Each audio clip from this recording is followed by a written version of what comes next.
పటాన్ చెరువు ప్రభుత్వ జిల్లా పరిషత్ పాఠశాల తరగతి గదులను రాత్రికి రాత్రే కూల్చివేసి కబ్జాకి యత్నిస్తున్న వారిపై కఠిన చర్యలు తీసుకోవాలని మెదక్ పార్లమెంట్ సభ్యులు ఎం రఘునందన్ రావు డిమాండ్ చేశారు. సంగారెడ్డి జిల్లా పటాన్ చెరువు డివిజన్ పరిధిలో జిల్లా పరిషత్ పాఠశాలను కొందరు అక్రమార్కులు జేసీబీలతో కూల్చివేయడంపై ఎంపీ రఘునందన్ సీరియస్ అయ్యారు. ఈ విషయమై పటాన్ చెరువు పోలీసులు కేసు నమోదు చేయాలని డిమాండ్ చేస్తూ లిఖితపూర్వకంగా ఫిర్యాదు చేశారు. స్వాతంత్ర్యం వచ్చిన అనంతరం నుంచి జిల్లా పరిషత్ పాఠశాల కొనసాగుతుందని, ఈ స్థలం తమదే అని కొందరు వ్యక్తులు కోర్టులో కేసు వేయగా న్యాయస్థానం సదరు పాఠశాల స్థలంపై వివాదం కోర్టు పరిధిలో ఉందని, పాఠశాల భవనాన్ని 3 రోజుల క్రితం కొందరు అక్రమార్కులు రాత్రికి రాత్రి జేసీబీలతో కూల్చివేయగా డయల్ 100 ద్వారా మెదక్ పార్లమెంట్ సభ్యులు రఘునందన్ రావు ఫిర్యాదు చేశారు. కానీ ఇంతవరకు వారిపై కేసు నమోదు కాలేదని, ఫ్రెండ్లీ పోలీసులమని చెప్పుకునే తెలంగాణ పోలీసులు దొంగలకు సర్ది కట్టే విధంగా వ్యవహరించడం సరికాదని రఘునందన్ రావు ఆగ్రహం వ్యక్తం చేశారు. బాధ్యత గల ప్రజాప్రతినిధిగా మెదక్ ఎంపీగా జిల్లా కలెక్టర్కు, ఆర్టీఓకు, స్థానిక తహసీల్దార్కు ఫిర్యాదు చేసిన నివేదికలు తెప్పించుకుంటున్నామని చెప్తున్నారు. కానీ ఇప్పటివరకు ఎలాంటి చర్యలు తీసుకోలేదని అన్నారు. ఒక సామాన్యుడు ఏదైనా నిర్మాణం కోసం మట్టి నింపుకుంటే వారిపై కఠిన చర్యలు తీసుకుంటారని, లారీలను సీజ్ చేస్తారు. కానీ కోట్ల విలువ చేసే భూమిపై అక్రమార్కులు కన్నేస్తే ఇప్పటి వరకు చర్యలు ఎందుకు తీసుకోలేదని రఘునందన్ రావు ఆగ్రహం వ్యక్తం చేశారు. తనకు తెలంగాణ పోలీసులపై నమ్మకం ఉందని, సదరు వ్యక్తులపై కఠిన చర్యలు తీసుకుంటారని, లేని పక్షంలో ఆందోళన తీవ్రతరం చేస్తామని ఆయన హెచ్చరించారు.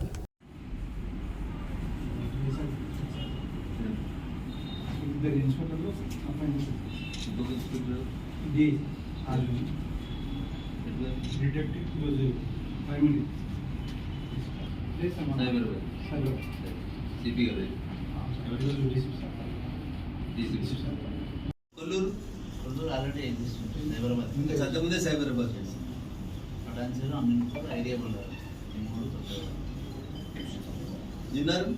ఉన్నారు సంగారు జిరాక్స్ కాపీ కూడా తీసుకుని వచ్చేసి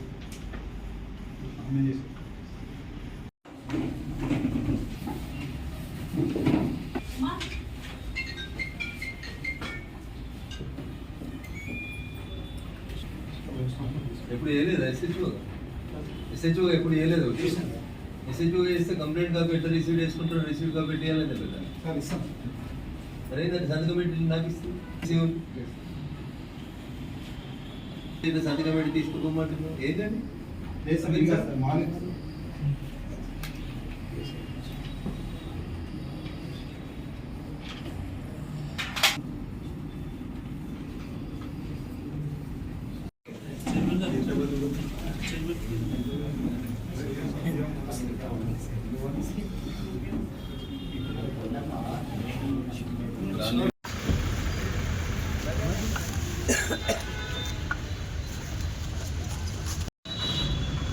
పటాన్ చెరువులో ఉన్నటువంటి జాతీయ రహదారి పక్కన ఆల్విన్ వాచ్ డివిజన్ సమీపంలో దేశానికి స్వతంత్రం వచ్చిన తొలినాళ్ళ నుంచి ఉన్నటువంటి ఒక జిల్లా పరిషత్ హై స్కూల్ని కొంతమంది రాత్రిపూట ఇల్లీగల్గా పబ్లిక్ ప్రాపర్టీని డ్యామేజ్ చేసి కోట్లాది రూపాయలు, 100 కోట్ల రూపాయల విలువ చేసేటువంటి ప్రభుత్వ భూమిని కాజేసేందుకు ప్రయత్నం చేస్తే 100 కంప్లైంట్ వస్తే కేసు లేదు. కలెక్టర్ గారికి ఫోన్ చేస్తే విచారణ ఉండదు. జిల్లా పరిషత్ సీఈఓ గారు అసలు దాని కస్టోడియన్ ఎవరైతే ఉంటాడో ఆయన మాట్లాడాడు. కనీసం స్పాట్ మీదకి రారు, విచారణ జరపరు. దీని వెనకాల ఉన్నటువంటి పెద్ద తలకాయలేంది, ఎవరు ఈ భూమిని కబ్జా కోసం మాట్లాడుకుంటున్నారు, దీని విషయం లోపల జరుగుతున్నటువంటి లోపాయికార ఒప్పందాలు ఏంది, చిన్న రోడ్ మీద ధర్నా చేసి బస్ అద్దం బలిగిపోతే ఎనీ పొలిటికల్ పార్టీకి సంబంధించినటువంటి కార్యకర్తలు బస్ అద్దం బలికొడితే పీడీపీపీ యాక్ట్ అని పెడతారు. ప్రజా ఆస్తుల ధ్వంసం జరిగింది అని చెప్పి కేసులు పెట్టేటోళ్ళు పోలీసు వాళ్ళు. ఇవాళ 100 కోట్ల విలువ చేసేటువంటి సుమారు 4 ఎకరాల స్థలం, జిల్లా పరిషత్ హై స్కూల్ స్థలం, జిల్లా పరిషత్ సీఈఓ గారి కస్టడీలో ఉన్నటువంటి స్థలం కూలిపోయి 4 రోజులైతే తెలంగాణ పోలీస్ ఫ్రెండ్లీ పోలీస్ అని చెప్తారు. కనీసం ఇవాళ దాకా సుమోటో కింద కేసు కాలేదు. పోనీ పోలీసు వాళ్ళు పోలేదా? పోలీసు వాళ్ళు పోయినరు. పోలీసు వాళ్ళే జేసీబీలు ఎలగొట్టిరు, పోలీసు వాళ్ళే ఇటాచీలు ఎలగొట్టిరు, పోలీసు వాళ్ళే దగ్గరుండి దొంగలకు సద్దులు కట్టేటువంటి కార్యక్రమం చేయడం అనేది బాధాకరం, దురదృష్టకరం. 4 ఎకరాలు 100 కోట్ల విలువ చేసేటువంటి జిల్లా పరిషత్ హై స్కూల్ పటాన్ చెరువుకు సంబంధించిన స్థలం విషయంలో నిన్న మొన్న 2 రోజులు జిల్లా కలెక్టర్ గారితో మాట్లాడితే ఇంకా నివేదికలు తెప్పించుకుంటున్నారట. ఊర్లో ఎవరన్నా ఒక లారీ మొరం, ఒక ట్రాక్టర్ మొరం తీసుకొని భరంతి నింపుకుంటాం, ఇందిరా మిల్లు కట్టుకుంటున్నామంటే లారీ సీజ్ అవుతుంది, జేసీబీ సీజ్ అవుతుంది, ట్రాక్టర్ సీజ్ అవుతుంది. కానీ వందల కోట్ల విలువ చేసే ప్రభుత్వ భూముల్ని బాజాబ్తా జేసీబీలు ఇటాచీలు తెచ్చి కూలగొడితే కళ్ళుండి చూస్తూ కూడా మౌనంగా ప్రేక్షక పాత్ర వహిస్తే 4 రోజుల తరువాత తప్పనిసరి పరిస్థితులలో ఒక బాధ్యత గల ప్రజాప్రతినిధిగా పోలీస్ స్టేషన్ మెట్లెక్కి ఈరోజు రాతపూర్వకమైనటువంటి కంప్లైంట్ని ఎస్హెచ్ఓ పటాన్చెరు గారికి ఇవ్వడం జరిగింది. నాకు పూర్తి విశ్వాసం ఉంది తెలంగాణ పోలీస్ వ్యవస్థ మీద. నేను ఇచ్చినటువంటి కంప్లైంట్ మీద కేసు నమోదు చేస్తారని, కూలగొట్టిన జేసీబీలు ఇటాచీలు సీజ్ చేస్తారని, trespass, demolition, public property damage కింద కేసులు నమోదు చేసి నేరస్తులని సీసీటీవీ ఫుటేజ్ ద్వారా ఐడెంటిఫై చేసి టెక్నాలజీని వాడి వాళ్ళందరినీ దోషులుగా కోర్టు ముందు నిలబెట్టాలని ఒక బాధ్యత గల ప్రజాప్రతినిధిగా, పార్లమెంట్ సభ్యునిగా ప్రజలని భయభ్రాంతులకు గురి చేసి ఎవరిని కంప్లైంట్ ఇయ్యనీయకుండా తెర వెనుక కొన్ని అదృశ్య శక్తులు పనిచేస్తుంటే తప్పనిసరి పరిస్థితులలో బాధ్యత గల ఎంపీగా పోలీస్ స్టేషన్ దాకా వచ్చినాను. తెలంగాణ పోలీసులు ఫ్రెండ్లీ పోలీసులని, న్యాయం చేస్తారని సంపూర్ణమైనటువంటి విశ్వాసంతో ఒక రాతపూర్వకమైనటువంటి కంప్లైంట్ ఇచ్చి రిసీవ్డ్ కాపీ తీసుకొని పోతా ఉన్నారు. We will wait. నిన్న ప్రెస్ మీట్లో చెప్పినాం, జిల్లా కలెక్టర్ గారు స్పందిస్తుందేమో, 24 గంటలలో దోషులని కేసు నమోదు చేపిస్తుందేమో అని చూసినాం. ఇండియన్ అడ్మినిస్ట్రేటివ్ సర్వీస్, రెవెన్యూ యంత్రాంగం అంతా వాళ్ళ కంట్రోల్లో ఉంటుంది. ఆ భూమి ఎవరిదో ఇయ్యాలదాకా కలెక్టర్ గారికి ఇంకా నివేదిక పోతలేదు, పాపం కేసు నమోదు అవుతలేదు. అందుకని చట్టం తెలిసిన వ్యక్తిగా సిఇఓ గారు కంప్లైంట్ ఇవ్వడానికి ముందుకు వస్తలేడని తెలిసి వాళ్ళని కూడా ఎవరో అదృశ్య శక్తులు ఆపుతున్నారని తెలిసిన తర్వాత నేనే వచ్చి ఈరోజు కంప్లైంట్ ఇచ్చి రిసీవ్డ్ కాపీ తీసుకోవడం జరిగింది. వెయిట్ చేస్తాం, 24 గంటలు వెయిట్ చేస్తాం, 48 గంటలు వెయిట్ చేస్తాం. అయినా తెలంగాణ పోలీసులు, మా పటాన్చెరు పోలీసులు కేసు నమోదు చేయకపోతే ఉన్నతాధికారులకు ఫిర్యాదు చేస్తాం. ప్రత్యక్ష కార్యాచరణ ఆందోళనకి బరాబరి దిగుతాం. ఒకసారి చట్టం తెలిసినటువంటి ఒక వ్యక్తిగా అటు రెవెన్యూకి ఇటు పోలీస్ అధికారుల దృష్టికి రాతపూర్వకంగా సమస్యను తీసుకొచ్చిన తర్వాత ఎఫ్ఐఆర్ నమోదు చేయకుండా, దోషుల్ని శిక్షించకుండా, జేసీబీలు ఇటాచీల్ని సీజ్ చేయకుండా పోలీసులు తప్పు చేస్తారని నేను అనుకుంటలేను. ఒకవేళ తప్పు చేస్తే కంప్లైంట్ ఎట్లా చేయాలి, ఎక్కడ చేయాలి, గొడవ ఎక్కడ చేయాలి అనేటువంటి అన్ని మార్గాల్ని కూడా వెతుక్కుంటాం. ఖచ్చితంగా దోషులకు శిక్ష పడేంత దాకా మా ఈ పోరాటాన్ని కొనసాగిస్తాం. థ్యాంక్ యూ అనండి. సంగారెడ్డి జిల్లా అమీన్పూర్ మండలం ఐలాపూర్ గ్రామ పరిధిలోని సర్వే నెంబర్ 208లో ఉన్న కేఏ రెసిడెన్సీ క్రిస్టల్ డెవలపర్స్ భవనంలో రెంటుకుంటున్న నివాసులను ఖాళీ చేయించి 2 జేసీబీలు 2 ప్రొక్రేన్లతో కూల్చివేస్తారు హైడ్రా సిబ్బంది. ఈ ఆపరేషన్లో 1000 మంది హైడ్రా సిబ్బంది, 1000 మంది లా అండ్ ఆర్డర్ పోలీసులు పాల్గొన్నారు.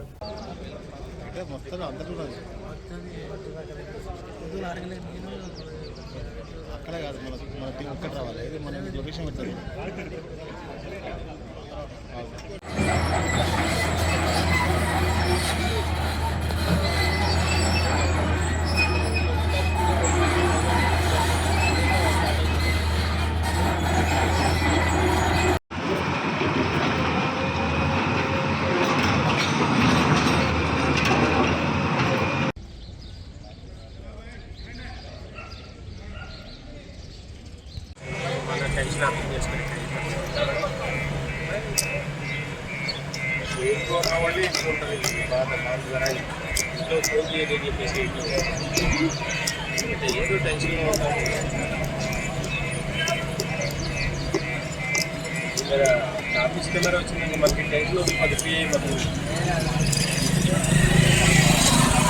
పవర్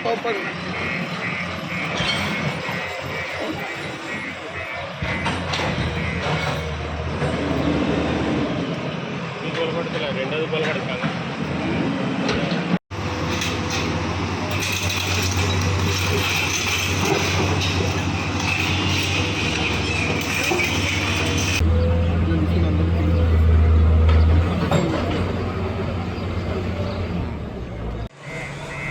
తెలియదు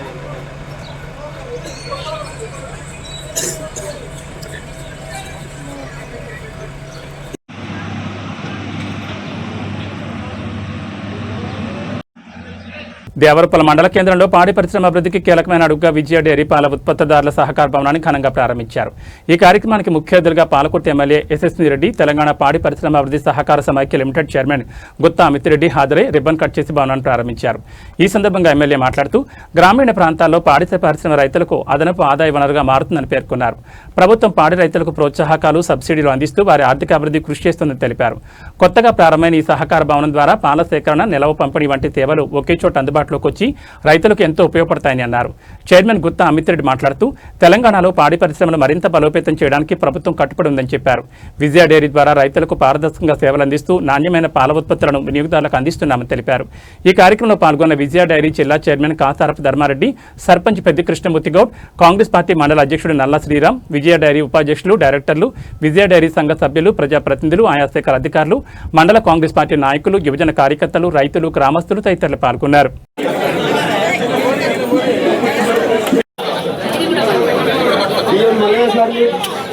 పాల కేంద్రం ఓపెనింగ్ చేస్తున్నామో ఈ బర్లే పంటున్నాయి. మహిళా సంఘం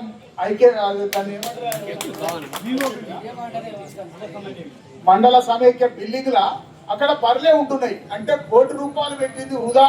ఒక 5 లక్షల రూపాయలు మీరు శాంక్షన్ చేస్తే కిరాయికుంటున్న భవనంలో ఇక్కడ మన ప్రభుత్వం ఏర్పాటు చేసిన బిల్డింగ్ లో స్పర్శశామలంగా మహిళా సోదరి మనలందరూ కూడా డాక్టర్ మహిళా సంబంధించిన వాళ్ళందరూ ఉపయోగపడే వస్తువు ఒక 5 లక్షల రూపాయలు శాంక్షన్ చేయండి. ఒక 5 లక్షలు చేస్తే ఆ భవనం మన ఆధీనంలోకి వస్తుంది. ప్రభుత్వం ఏర్పాటు చేసినట్లయితుంది. కాబట్టి దయచేసి దాన్ని గుర్తు పెట్టుకోని అని చెప్పి ఒక 5 లక్షల రూపాయలు మీరు శాంక్షన్ చేయాలని మహిళా సంఘం, డాక్టర్ గ్రూపుల మహిళలందరి తరఫున కూడా మీకు విజ్ఞప్తి చేయడం జరుగుతుంది. అదే విధంగా రైతాంగానికి పోయే బాటలు టెండర్లు అవ్వడం జరిగింది. పనులు సగంలోనే ఆగిపోయాయి. అట్లాంటి పనులు కొన్ని పెండింగ్ ఉన్నాయి. దయచేసి మీ దృష్టికి పెద్ద పెద్ద నాయకులు తేవచ్చు, నేను కాదంటలేను. కానీ ఈ గ్రామంలో ఉన్న సమస్యలు ఉన్నాయి కాబట్టి మీరు పెద్ద కనికరం చేసి దయతలిసి ఈ గ్రామ అభివృద్ధికి, ఈ గ్రామంలో ఉన్న సమస్యల అభివృద్ధికి ఇంకా అనేకమైనవి ఉన్నాయి. నేను ఒకేసారి చెప్పదలుచుకోలేదు, మీ అనుమతితోనే మాట్లాడుతున్నా. దయచేసి మా గ్రామంలో అభివృద్ధి కార్యక్రమాన్ని మాత్రం సస్యశ్యామలంగా ఉంచాలని చెప్పి ఎన్నడున్నా ఏ రోజున్నా ఇక్కడ డైరీ డెవలప్మెంట్ అయినా ఇక్కడ ఉన్న మన రైతులకి ఏది అవసరం ఉన్నా కానీ చేస్తే ఇంకా ఇలాగ కొంతమంది చెప్పడం జరిగింది. ఏవైతే ఇష్యూస్ ఉన్నాయో అది ఏమైనా అది మీరు ఎప్పుడైనా ఉంటే నా దృష్టికి తీసుకొని వస్తే మనం ఏదైనా ఇమీడియట్గా రియాక్ట్ అయితే, అంటే కొన్ని ఇమీడియట్ అయ్యేట్టు ఉంటే చిన్న చిన్న అంటే అవుతాయి. కాబట్టి నా నోటీస్లో మీరు పెడితే డెఫినెట్గా మనం అది ఏం అవసరంగా తెచ్చుకున్నాము. రైతులకు కూడా ఎటువంటి ఇబ్బంది లేకుండా మన గవర్నమెంట్ కూడా అంటే ఫస్ట్ ప్రియారిటీ అనేది రైతులకే ఇస్తారు. ఇక్కడ అందులో నాకు అంతకుముందు తెలియదు. లాస్ట్ టైం ఒకటి అక్కడ మీటింగ్ అయ్యంగార్పల్లిలో మీటింగ్ జరిగి ఉంటే మళ్ళీ ఇప్పుడు ఇంకా క్లారిటీ ఉంది.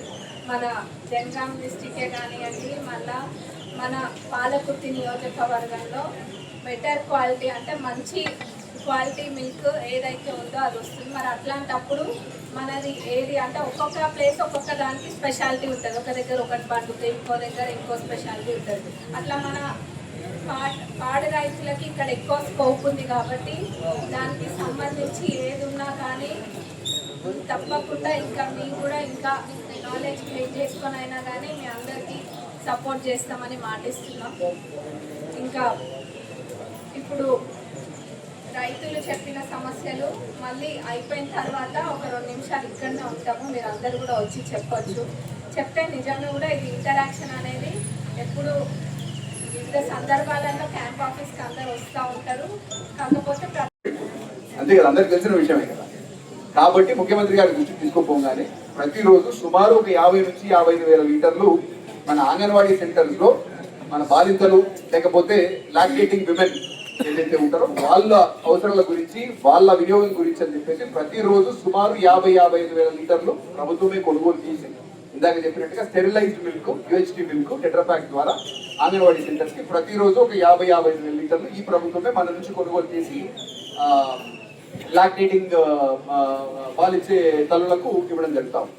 అదొక 55,000 లీటర్లు. అదొకటే కాకుండా ఇంకా ఎక్కువ పాలు మిగిలి ఉన్నాయని చెప్పేసి ముఖ్యమంత్రి గారు తెలవంగానే మన గురుకులాలు, హాస్టల్స్, రెసిడెన్షియల్ స్కూల్స్, మన ఏవైతే గురుకులాలు అన్నిటికీ కూడా మళ్ళా మన పాలనే కన్స్యూమ్ చేయాలని చెప్పేసి ప్రతిరోజు 60,000 లీటర్ల పాలు మన ద్వారా ప్రభుత్వమే కొనుగోలు చేసి మన పిల్లలు చదువుకుంటున్న గురుకులాల ద్వారా సాంఘిక సంక్షేమ హాస్టల్స్ అన్నిటికీ కూడా మన పాలనే ఇవ్వడం జరుగుతారు. నెయ్యి భాగాలు కూడా మన దగ్గర మిగిలిపోయి ఉంది అనగానే ఆటోమేటిక్లీ నెయ్యి కూడా మన స్థానికంగా మన ఎండోమెంట్స్ మన దేవాదాయ శాఖ ఆధ్వర్యంలో నడుస్తున్నటువంటి అన్ని గుళ్ళు కూడా విజయ తెలంగాణ గీనే, ఎందుకంటే అప్పుడే టీటీడీకి సంబంధించిన కల్తీ నెయ్యికి సంబంధించిన సమస్య బయటికి రావడం, దాంతో ప్రభుత్వం ఒక విధానపరమైన నిర్ణయం తీసుకొని ఖచ్చితంగా విజయ తెలంగాణ నెయ్యినే సుమారు ప్రతి నెల 70-75 టన్నుల దాకా మన ప్రభుత్వమే మన ఫెడరేషన్ ద్వారా కొనుగోలు చేసి టెంపుల్స్ కి, ఎందుకంటే స్థానికంగా ప్రతి టెంపుల్లో కూడా విజయ తెలంగాణ నెయ్యి వాడాలి అనే ఆలోచనతో ప్రభుత్వం ఆ విధంగా కూడా చర్యలు తీసుకుంది. సామాజిక సమానత్వానికి పునాది వేసిన మహనీయుడు మహాత్మా జ్యోతిరావు పూలే 199వ జయంతి వేడుకలు నేడు రాష్ట్ర వ్యాప్తంగా ఘనంగా నిర్వహించబడ్డాయి. ఈ సందర్భంగా అల్వాల్ పరిధిలో జరిగిన కార్యక్రమంలో ముఖ్య అతిథిగా మాజీ ఎమ్మెల్యే మైనంపల్లి హనుమంతరావు పాల్గొని పూలే విగ్రహానికి పూలమాలలు వేసి నివాళులర్పించారు. ఈ కార్యక్రమంలో కార్పొరేటర్ రాజ్ జితేంద్రనాథ్ సహా పలువురు ప్రజాప్రతినిధులు, నాయకులు, స్థానిక ప్రజలు పెద్ద ఎత్తున పాల్గొన్నారు. కార్యక్రమం అంతటా పూలే ఆశయాలు, సిద్ధాంతాలు ప్రతిధ్వనించాయి. ఈ సందర్భంగా మైనంపల్లి హనుమంతరావు మాట్లాడుతూ పూలే అణగారిన వర్గాల హక్కుల కోసం, మహిళల విద్యాభివృద్ధి కోసం, కుల వ్యవస్థ నిర్మూలన కోసం తన జీవితాన్ని అంకితం చేసిన మహనీయుడిని కొనియాడారు. సమాజంలో సమానత్వం సాధించేందుకు ఆయన చేసిన కృషి ఎప్పటికీ మార్గదర్శకంగా నిలుస్తుందని పేర్కొన్నారు. అదేవిధంగా కార్పొరేటర్ రాజ్ జితేంద్రనాథ్ మాట్లాడుతూ పూలే ఆలోచనలు నేటికి సమాజానికి దిశానిర్దేశం చేస్తున్నాయని, ప్రతి ఒక్కరూ ఆయన చూపిన మార్గంలో నడవాలని పిలుపునిచ్చారు. స్త్రీలకు విద్య అందుబాటులో లేని కాలంలోనే తన జీవిత భాగస్వామి సావిత్రిబాయి పూలేతో కలిసి 1848లో పూణేలో బాలికల కోసం తొలి పాఠశాలను స్థాపించి చరిత్ర సృష్టించారు. ఇది భారతదేశంలో స్త్రీ విద్యకు శ్రీకారం చుట్టిన విప్లవాత్మక అడుగుగా నిలిచింది. అణచివేతకు గురైన వర్గాల హక్కుల పరిరక్షణ కోసం 1873 సెప్టెంబర్ 24న సత్యశోధక్ సమాజం స్థాపించి సమానత్వం కోసం ఉద్యమాన్ని ముందుకు నడిపించారు.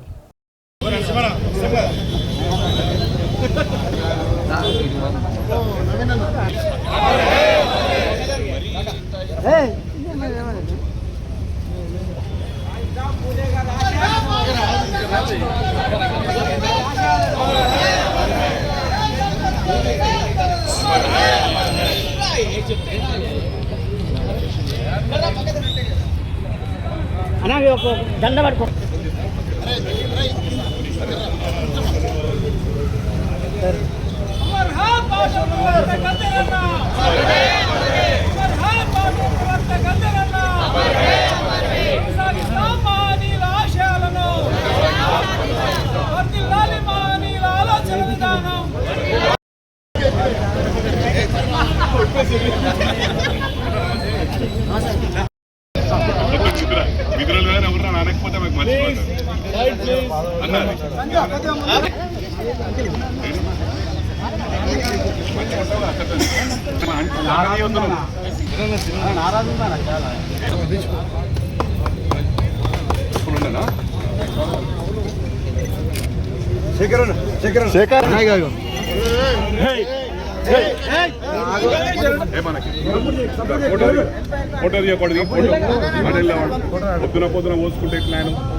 నగర్ కాలనీలో ఆ మహనీయుల విగ్రహాల దగ్గర 199వ జయంతి మహాత్మా జ్యోతిరావు పూలేకు ముఖ్య అతిథిగా విచ్చేసిన మైనంపల్లి హనుమంతరావు గారు, మరి రాజ్ జితేంద్రనాథ్ గారు, మరి కాంగ్రెస్ కుటుంబ సభ్యులకు అందరికీ స్వాగతం సుస్వాగతం చెప్తూ, మరి మహాత్మా జ్యోతిరావు పూలే ఇందాక నరసింగన్న గారు మన యాదగిరి గారు పెద్దలు చెప్పినట్టు 1827 11 ఏప్రిల్న జన్మించారు.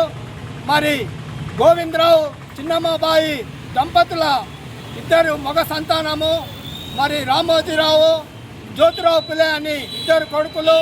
మరి జ్యోతిరావు పూలే చిన్నప్పటి నుంచే మరి తను చదువుకుంటూ మరి దాన్ని బ్రాహ్మణయిజము వ్యతిరేకిస్తూ దాన్ని పోరాడిన వ్యక్తి.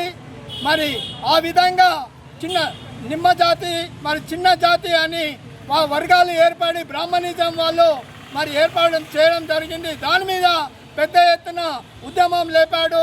బ్రాహ్మణిజము వాళ్ళ ఫ్రెండ్ తోటి ఒక మన పెళ్లి జాతరలో పోతుంటే వాళ్ళు మన బ్రాహ్మణి జ్యోతిరావు పూలే గారు 1827 11వ తారీఖు ఏప్రిల్న జన్మించారు మహారాష్ట్రలో.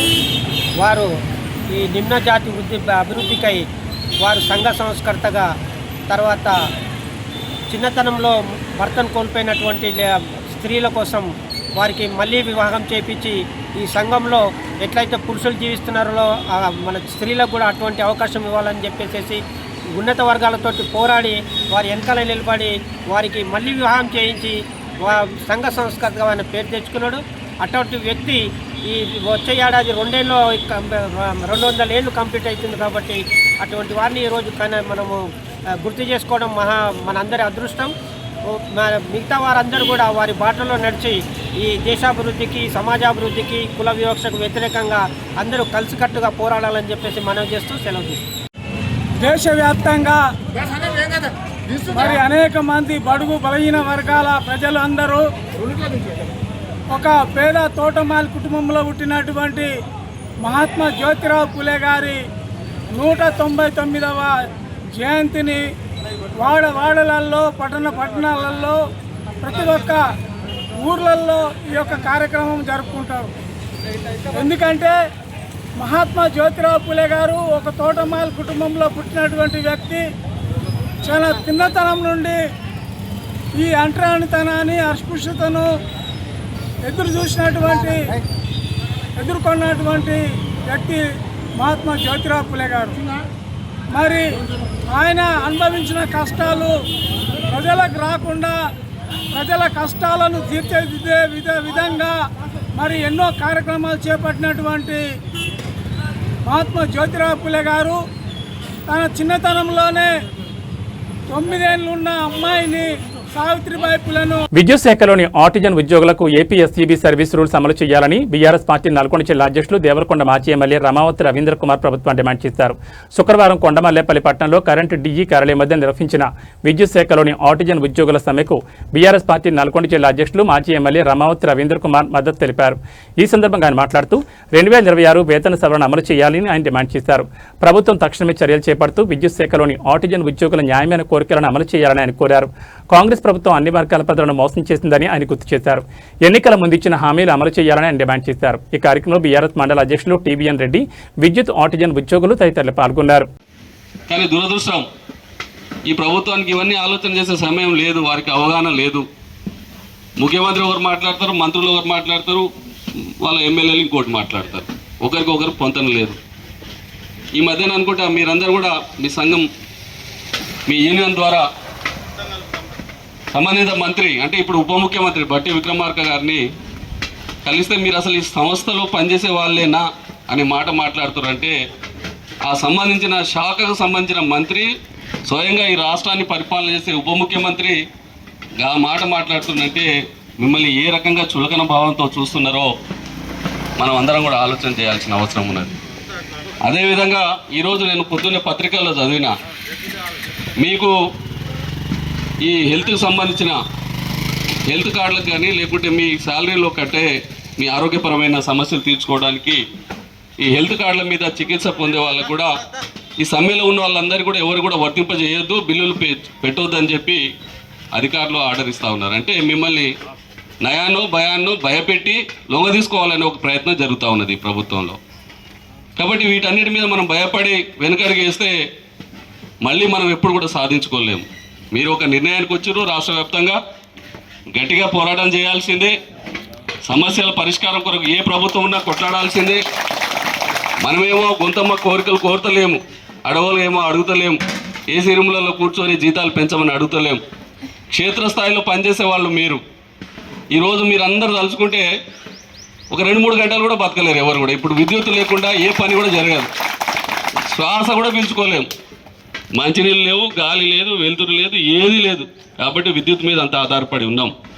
కాబట్టి మీరందరూ కూడా తలుచుకుంటే ఈ రాష్ట్రమే దేశాన్ని కూడా స్తంభింపజేస్తారు, ప్రజా జీవనమే ఆగిపోతుంది. కాబట్టి మీరు క్షేత్రస్థాయిలో నిజంగా ఎన్ని చూస్తుంటాం, ఎండకు వానకు ఏదైనా విపత్తు వస్తే దాన్ని రెక్టిఫై చేయడానికి కూలిపోయిన పోల్స్ కానీ కరెంట్ వైర్లు కానీ ఇంకా ప్రమాదంలో ఇరుక్కున్నా కానీ మీకు ప్రమాదం అని భావించినా తెలిసినా కానీ మీరు కష్టపడి పనిచేసి ఏదైతే మీ విద్యుత్ ధర్మాన్ని మీరు నిర్వర్తిస్తున్నారో ఆ విషయంలో ఏ ప్రభుత్వం ఉన్నా చెల్లించాల్సిందే, చెప్పాల్సిందే. తప్పకుండా మీ న్యాయమైన కోరికలు, మీ డిమాండ్లు సాధించేంత వరకు కూడా బీఆర్ఎస్ పార్టీగా, ఈ నియోజకవర్గ బాధ్యుడిగా, నల్గొండ జిల్లా బీఆర్ఎస్ పార్టీ అధ్యక్షునిగా తప్పకుండా మీకు మద్దతుగా నిలబడతాం. ఎక్కడికక్కడ మీకు కావాల్సిన సహాయ సహకారాలు కూడా మీకు అందిస్తామని చెప్పి ఈ సందర్భంగా మీ అందరికీ నేను మనవి చేస్తూ, దయచేసి మీరు విడిపోకండి, ఐకమత్యంతో ఉండండి. రకరకాల నాయకులు మేము అందరం వస్తాం, సంఘీభావం తెలుపుతాం, కానీ మీలో ఐక్యత మాత్రం ఎక్కడ కూడా చెడిపోవద్దు. చేస్తారు రేపటి నుంచి అధికార పార్టీ వాళ్ళు, మా పార్టీ సానుభూతి పరులను పిలుస్తాం, మాట్లాడదాం, నీకెందుకురా, నీకేమైనా ఉంటే నేను చేస్తా, కానీ వాళ్ళతో ఎందుకు పోతావు, సంఘంలో ఎందుకు, ఏదో మాట్లాడతారు. అధికారులు కూడా మనల్ని ఈ ఐక్యమత్యాన్ని చెడగొట్టడానికి ప్రయత్నం చేస్తారు. కాబట్టి దయచేసి మీరు ఒకటి అనుకున్న దాన్ని సాధించేంత వరకు ఎవరు చెప్పినా వినకుండా ఐకమత్యంతో ఉండండి, ఇదే మాట మీద ఉండండి, ఇదే రకంగా మీ పోరాటాన్ని ముందుకు తీసుకెళ్ళండి. దానికి తప్పకుండా మా సహాయ సహకారాలు అందిస్తామని చెప్పి మరొకసారి మీ అందరికీ నేను మనవి చేస్తూ, మనమందరం కూడా పేదవాళ్ళం, ఎస్సీలము, ఎస్టీలము, బీసీలము, వెనుకబడ్డ కులాలకు సంబంధించిన వాళ్ళం. కాబట్టి మనం అందరం కూడా ఏదో బ్రతుకు తెరువు కొరకు అవకాశాన్ని వినియోగించుకొని పనిచేస్తూ ఉన్న సందర్భంలో మనకు రావాల్సిన మరి కనీస వేతనం కానీ, లేకుంటే రెగ్యులరైజేషన్ కానీ, లేకుంటే మీరు ఏదైతే కోరుకుంటున్నారో ఏపీఎస్, ఈబీ రూల్స్ ఏవైతే ఉన్నాయో దాన్ని అమలు చేయమని అడిగే దాంట్లో న్యాయం ఉన్నది. ఈ న్యాయమైన కోరికే, ఈ న్యాయమైన డిమాండ్ సాధించేంత వరకు కూడా మీ అందరికీ మేము సంఘీభావంగా మీకు మద్దతుగా ఉంటామని చెప్పి మరొకసారి మీ అందరికీ నేను మనవి చేస్తూ సెలవు.